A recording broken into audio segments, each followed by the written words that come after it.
Hello दोस्तों, हमारे YouTube channel Gautam की पाठशाला में आप सभी का स्वागत है। आज की वीडियो में हम पढ़ेंगे प्रश्नावली 4.3। ठीक है, हमने प्रश्नावली 4.2 पिछली वीडियो में कंप्लीट कर दिया था। ठीक है, इस वाली वीडियो में हम प्रश्नावली 4.3 के कुछ क्वेश्चन सॉल्व करेंगे। ठीक है, तो मैंने पहला क्वेश्चन लिख लिया है। पहला क्वेश्चन क्या है, निम्न द्विघात समीकरणों की प्रकृति ज्ञात कीजिए। ठीक है, यदि मूलों का अस्तित्व हो तो उन्हें ज्ञात कीजिए। ठीक है, ये जो हमारे तीन द्विघात समीकरण हैं दिए, ठीक है, उनका हमें क्या निकालना है। अगर मूलों का अस्तित्व होगा तब आगे उसे करेंगे। ठीक है, अगर नहीं होगा तो वहीं पे छोड़ देंगे। कैसे मूलों का अस्तित्व कब होता है, मैंने आपको बताया था जब मैंने इसका इंट्रोडक्शन दिया था द्विघात समीकरण का, मेरा पहला वीडियो। ठीक है, अगर आपको नहीं मालूम होगा तो मैं उस वीडियो का लिंक डिस्क्रिप्शन में डाल दूंगा। ठीक है दोस्तों, तो बता दे रहा हूं मैं, जैसे कि अगर डी क्या होता है, विविधकर। ठीक है, विविधकर होगा, विविधकर डी बराबर अगर 0 होगा तो आपका क्या होगा, अस्तित्व होगा। ठीक है, तो इसके हल निकलेंगे। ठीक है दोस्तों, अगर डी 0 से बड़ा होगा, ठीक है, तब क्या होगा, तब भी उसके अस्तित्व इन दोनों से अस्तित्व होंगे। क्या अस्तित्व होगा। ठीक है दोस्तों, अगर डी बराबर डी अगर 0 से बड़ा हो गया तो अस्तित्व नहीं होगा।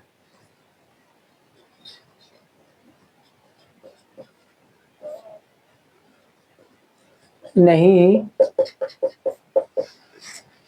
होगा। ठीक है दोस्तों, देखिए अगर आपका डी बराबर 0 आ गया तो आपका अस्तित्व होगा, तो आप उसके आगे क्वेश्चन करेंगे। ठीक है, श्रीधराचार्य का सूत्र लगा के, द्विघात का फॉर्मूला लगा के। ठीक है दोस्तों, अगर डी 0 से बड़ा आ रहा है तब भी आपका अस्तित्व होगा। ठीक है, अगर डी 0 से छोटा आ रहा है तो अस्तित्व नहीं होगा, तो हम उसे वहीं पे छोड़ देंगे। ठीक है दोस्तों, तो आइए हम पहला क्वेश्चन सॉल्व करते हैं। पहला क्वेश्चन क्या है, 2x² minus 3x plus 5 equal to 0। ये हमारा पहला क्वेश्चन है। ठीक है, तो हम क्या करेंगे, हमें पता है इसको कैसे मानेंगे। हमने द्विघात समीकरण पढ़ा था शुरू में, तो उसमें मैंने द्विघात का मूल रूप दिखाया था। तो क्या था, हम मूल रूप क्या पढ़े थे, यही था ना, ax² plus bx plus c equal to 0। ठीक है, आप इसी को पहले कंपेयर कर लेंगे, और आपने एक फॉर्मूला में उसमें इंट्रोडक्शन में बता दिया था कि d equal to b² minus 4ac। ठीक है, ये वाला फॉर्मूला लगा के आप अस्तित्व इन दोनों से निकाल सकते हैं। ठीक है दोस्तों, तो आइए हम इसे सॉल्व करते हैं। ठीक है,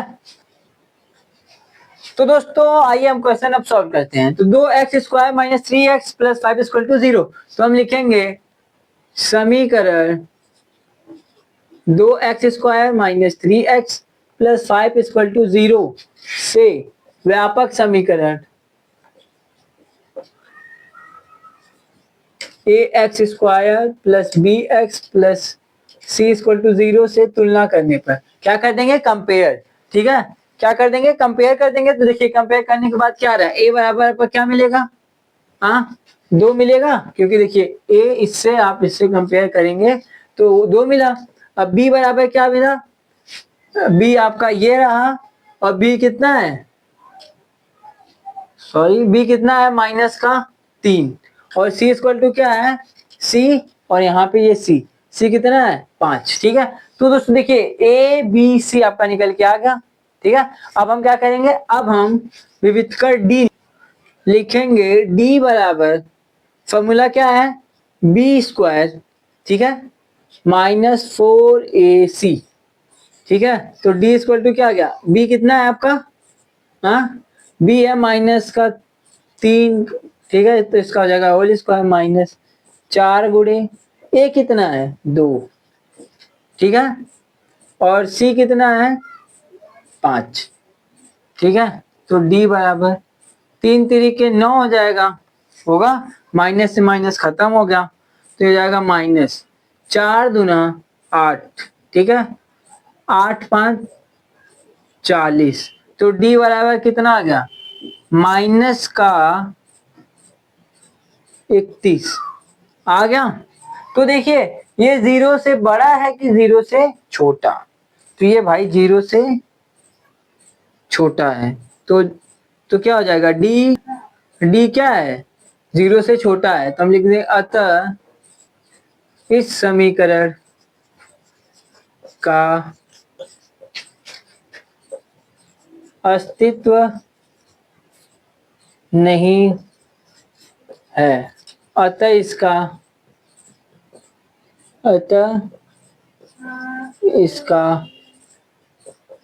कोई हल नहीं होगा।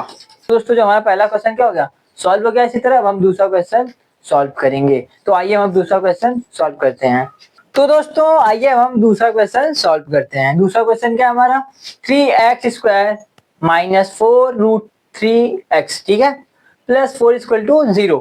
तो हम जैसे पहले क्वेश्चन का अस्तित्व निकाले, सेम इसी तरह इसका भी अस्तित्व निकलेगा। तो हम लिखेंगे, डायरेक्ट करेंगे, ठीक है, व्यापक समीकरण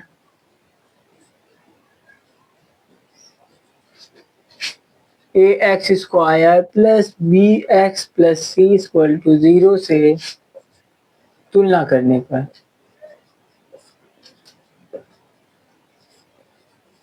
ठीक है, समझ में आ रहा है आपको। हमने इस समीकरण का तुलना किससे कर दिया, इस वाले समीकरण से। जब हम तुलना करेंगे तो a बराबर हमें क्या मिलेगा, ये वाला इससे कंपेयर होगा। तो a बराबर क्या आ गया, 3 आया।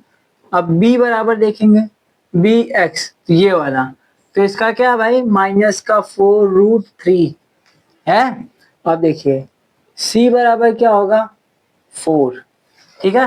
अब हम विविध कर d निकालेंगे, ठीक है, d लिखेंगे, d इक्वल टू फॉर्मूला क्या हो जाएगा, b² माइनस 4ac, ठीक है। तो d बराबर क्या आ गया, b का मान क्या है भाई, हाँ, -4√3 का होल स्क्वायर, ठीक है, -4 इंटू 3 इंटू 4, ठीक है। तो d इक्वल टू क्या हो गया, अब देखिए 4 चौका 16 हो गया, ठीक है, इंटू ये जो आधा आधा जो 3 मिलके आधा√3 और आधा√3 बोले, तो ये जो रूट होता है ये किसी संख्या को आधा करता है, आधा आधा, ठीक है।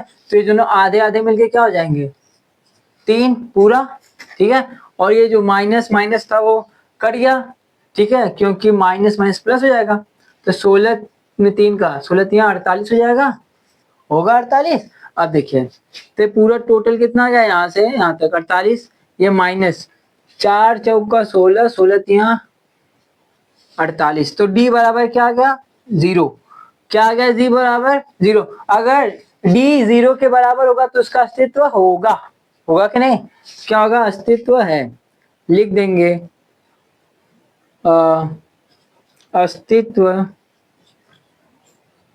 है, अस्तित्व है, ठीक है। तो अब इसके बाद भी क्वेश्चन होगा। तो अब यहाँ पे अभी होगा श्रीधराचार्य का फॉर्मूला, ठीक है। से अब लिखेंगे यहीं पे जो हमने यहाँ पे डी लिखा है, ठीक है। हमने वीडियो में अपने पहले वीडियो में बता देते हैं डी क्यों लिखते हैं, क्योंकि जो डी है ना ये इतना इसे रूट में रहेगा, पता है। यहाँ पे जो है, यहाँ पे आपका आ जाएगा b² माइनस 4ac, ठीक है। तो ये देखिए ये आपका लॉन्ग चला जाएगा, फिर आप रिटर्न इतना ये करेंगे, इससे अच्छा है तो इसकी जगह हम डी लिख दें, क्या, डी लिख देंगे, ठीक है। तो x बराबर हमें क्या मिल जाएगा, ये माइनस है।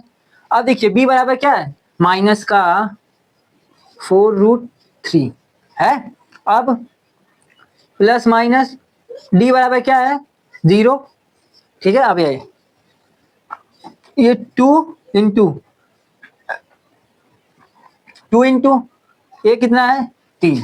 अब हम यहाँ पे करेंगे तो x बराबर क्या आ गया, देखिए माइनस से माइनस कट जाएगा, तो आपका आ गया 4√3, ठीक है, बटा, अब 2 का गुणा 3 में जाएगा, या 3 का गुणा 2 में, 3 गुना कितना आ गया, 6। तो देखिए ये हो जाएगा 2 3 6, 2 दूना 4। तो x बराबर क्या निकल के आ गया, 2 इंटू √3/3 आ गया, ठीक है। तो ये आपका किस में जाएगा, प्लस माइनस में, ठीक है। तो ये क्या हो जाएगा, x बराबर एक आ जाएगा, यहाँ पे लिख देंगे हम, एक बार प्लस लेने पे एक बार माइनस लेने पे, ठीक है। तो प्लस लेंगे तो ये क्या हो जाएगा, x equal to plus sorry x equal to क्या हो जाएगा 2√3/3 होगा, ठीक है। और ये वाला क्या हो जाएगा x इक्वल टू माइनस 2√3/3, ठीक है। तो दोस्तों जो हमारा जो दूसरा क्वेश्चन है ये भी क्या होगा, सॉल्व हो गया। अब हम अगला क्वेश्चन सॉल्व करेंगे। तो दोस्तों आइए हम अगला क्वेश्चन सॉल्व करते हैं। अगला क्वेश्चन क्या हमारा, देखिए अगला क्वेश्चन है 2x² minus 6x plus 3 equal to 0। ये हमारा द्विघात समीकरण का क्या है, समीकरण, ठीक है। अब इस समीकरण का हम क्या कर देंगे, तुलना कर देंगे, जिससे हम इससे पता चलेगा कि उसका अस्तित्व है या नहीं, ठीक है। तो हम करेंगे, लिखेंगे व्यापक समीकरण ax² plus bx plus c equal to 0 से तुलना करने पर, ठीक है। जब हम तुलना करेंगे तो a बराबर क्या मिलेगा, a² a, तो क्या हो जाएगा 2, ठीक है। b बराबर क्या आ गया माइनस का 6, ठीक है। और c बराबर क्या आ गया प्लस का 3, ठीक है। अब देखिए हमारे पास a है, b है, c है, तुम्हारे पास क्या है, मेरे पास d है, ठीक है। तो d बराबर क्या भाई, b² माइनस 4ac, यही ना। तो अब देखिए d इक्वल टू b, ये d क्या है विवितकर, ठीक है। तो b क्या है, b कितना है भाई माइनस का 6 का हो जाएगा स्क्वायर, ठीक है। माइनस 4 इंटू a कितना है 2 इंटू c कितना है 3, तो d बराबर क्या आ गया 6×36, तो माइनस माइनस माइनस से कट जाएगा तो कितना आ जाएगा 36, ठीक है, प्लस का 36। अब ये माइनस 4 दूना 8, 8 त्रिके 24, कितना 24 हो गया। तो d बराबर कितना आ गया 12, कितना d बराबर 12। तो जो आपकी d क्या है, d बड़ा है किससे, 0 से बड़ा है ना, तो अतः हम लिख देंगे इसका अस्तित्व होगा, ठीक है, इसका अस्तित्व होगा। तो अब आगे हम क्वेश्चन सॉल्व करेंगे। तो d की वैल्यू आप रख लीजिए, क्योंकि हम जो अगले वाले जो फॉर्मूले में इसका यूज करेंगे, ठीक है। तो हम यहीं पे कर देते हैं इसे, तो लिखेंगे यहाँ पे श्रीधराचार्य 2a, ठीक है। तो x equal to minus B कितना है भाई, b कितना है आपका -6 है, ठीक है। ये प्लस माइनस ये कितना है 12, ठीक है। अब बटा 2 इंटू ए कितना है 2, ठीक है। तो अब x की वैल्यू कितनी आ गई, माइनस माइनस का प्लस हो जाएगा 6 प्लस माइनस, अब देख 12, ठीक है। अब कर देंगे इसका बटा 2 इंटू 2 हो गया, ठीक है। तो x बराबर क्या आ जाएगा, ये माइनस माइनस का प्लस 6 हो जाएगा, प्लस माइनस 12 है, ठीक है। अब देखिए हम इस 12 को 2 इंटू 3 लिख सकते हैं, 2 दूना के 4 या 12, लिखिए 2 इंटू 3 लिख सकते हैं ना। तो देखिए ये बटा हो गया, अब ये हो जाएगा 4, तो देखिए 2 दूना 4, 2 तिया 6, x बराबर क्या आ गया 3 प्लस माइनस प्लस माइनस। अब इन दोनों में से इसका जोड़ा बनाया, इसमें से एक बाहर निकाल लिया, ठीक है। तो अंदर क्या बचा √3, अब बटा 2, ठीक है। अब यही आपका प्लस माइनस का मान हो जाएगा, ठीक है दोस्तों। तो हम ऐसे लिख सकते हैं, इसे मिटा दो। तो दोस्तों देखिए मिटाने के बाद अब यहाँ पे हम लिखेंगे, ये जो दिया है x की वैल्यू, यहाँ पे प्लस माइनस दिया है, इसका मतलब प्लस लेने पे एक बार माइनस लेने पे, तो हम लिखेंगे यहाँ पे एक बार प्लस लेने पर यहाँ पे माइनस लेने पर, ठीक है। तो अगर हम x इक्वल टू ये 3 हो गया, प्लस लेंगे तो ये हो जाएगा प्लस, ये √3 हो जाएगा बटा 2, ठीक है। 2 हो गया, तो ये क्या आ गया, ये हमारा पहला निकल के आ गया मान। अब हम दूसरे देखिए x इक्वल टू ये हो जाएगा 3, अब पहले हमने प्लस लिया था, अब माइनस लिया तो यहाँ पे क्या हो जाएगा माइनस √3/2, ये हमारा दूसरा मान निकल के आ गया। आप चाहते तो ये नहीं काटे तब भी आपका आंसर क्या होता, सही होता। तो दोस्तों ये जो हमारा तीसरा क्वेश्चन क्या हो गया, खत्म हो गया, और ये पहला क्वेश्चन पूरा पूरा कंप्लीट। तो दोस्तों जो पर्सनॉलिटी 4.3 का बाकी का क्वेश्चन है हम उसे अगले वीडियो में सॉल्व करेंगे, क्योंकि जो हमारा वीडियो है वो ज्यादा बड़ा हो जा रहा है, ठीक है। तो दोस्तों अगर हमारा वीडियो आपको अच्छा लगा हो तो लाइक शेयर सब्सक्राइब करना ना भूलें।